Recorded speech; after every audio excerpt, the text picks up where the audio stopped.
নানা সংকটে হিলি স্থলবন্দরের আমদানি বাণিজ্য এখন তলানিতে অবস্থান করছে। তবে রপ্তানি কিছুটা হলেও ভারতের অভ্যন্তরে জটিলতায় সেটিও বাড়াতে পারছেন না ব্যবসায়ীরা। এ নিয়ে আরও জানাতে হিলি স্থলবন্দর থেকে যুক্ত হচ্ছেন সহকর্মী সোহেল রানা।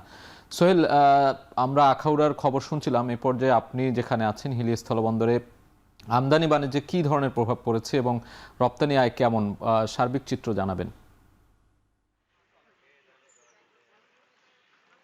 সাজিদ, আসলে নানা সংকটের কারণে দীর্ঘদিন ধরেই হিলি স্থলবন্দরের যে আমদানি বাণিজ্য রয়েছে সেটি বেশ তলানিতে নেমেছে। কারণ আমরা যে চিত্রগুলো দেখতাম বিগত কয়েকদিন ধরেই কিন্তু সেই উল্টো চিত্র এখন বন্দরের আমদানি বাণিজ্য সেটি কিন্তু দেখছি। কারণ যেই বন্দরে 100 থেকে 150 কিংবা 200 ট্রাক পণ্য ভারত থেকে আমদানি হতো, সেখানে এখন নামমাত্র 15 থেকে 20টি কিংবা 10টির ঘরেও অনেক সময় আমদানির যে গাড়ি, আমদানি বাড়ির যে পণ্যবাহী ট্রাক সেটি কিন্তু নামছে, যার ফলে কিন্তু এখানকার যে আমদানির গতি সেটি তলানিতে নেমেছে। এর প্রভাব কিন্তু বন্দরের দৈনন্দিন আয়, রাজস্ব আয় থেকে শুরু করে সব ধরনের আসলে সেক্টরে আর কি পড়েছে, সেটি কিন্তু আমরা লক্ষ্য করেছি। এবং আরেকটি বিষয় আমি আপনাকে বলি যে নানা সংকট বলতে এখানে দুই ধরনের সংকটের কথা বলা হয়েছে ব্যবসায়ীদের পক্ষ থেকে। একটি হচ্ছে কাস্টমসের বিশেষ করে কিছু হয়রানি রয়েছে এবং আমদানি পণ্য নিষিদ্ধ, কিছু পণ্যের নিষেধাজ্ঞা থাকবার কারণে সেই পণ্যগুলো আমদানি করতে পারছে না। আসলে এই দুটি কারণেই আমদানি বাণিজ্য তলানিতে নেমে এসেছে। এই এর প্রভাব কিন্তু আসলে সব ধরনের সেক্টরে পড়ছে বলে কিন্তু তারা বলছেন। আরেকটি বিষয় যেটি বলছিলেন যে রপ্তানি সেক্টরের কথা,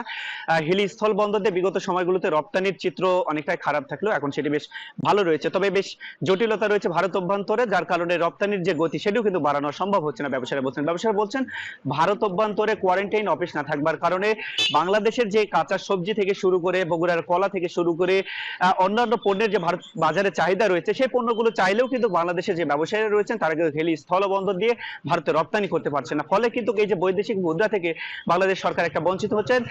সেই জায়গা থেকে ব্যবসায়ীরা যে দাবিটি জানিয়েছেন যে আসলে দীর্ঘদিন ধরে তারা কিন্তু বিগত সরকারের সময় কিংবা এখনো তারা দাবি করে আসছেন ভারত সরকারের সাথে দ্বিপাক্ষিক বৈঠকের মাধ্যমে আসলে কোয়ারেন্টাইন অফিসটি চালু করা সম্ভব হলে আসলে রপ্তানির গতি সেটিও কিন্তু বাড়বে। তো সব মিলে বলা চলে যে সাজিদ, আসলে নানা সংকটের কারণে এখন আমদানির বাণিজ্যটা তলানিতে নেমে এসেছে।